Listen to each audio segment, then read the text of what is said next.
حقيقي اتصدمت لما عرفت سعره.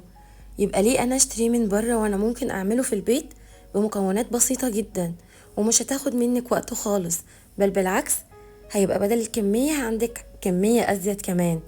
تعالوا نشوف مكوناتنا ايه. يلا بينا. جبت الخلاط وهنزل فيه بكوباية كبيرة من السكر البودر، وبعدين نص كوباية من المية السخنة، وبعدين كوباية من الحليب البودر، ومعلقة كبيرة من الزبدة. كده مكوناتي خلصت. هضرب كل المكونات دي في الخلاط. كل ما بتسيبيه في التلاجة كمان خدوا بالكوا ان القوام كمان بيتقل. حلو قوي كده. كده وصفتي خلصت واقدر استخدمه في اي وقت. شايفين القوام؟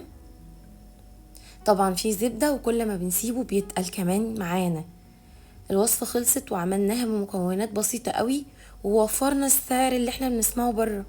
وبالهنا والشفا مقدما. باي باي.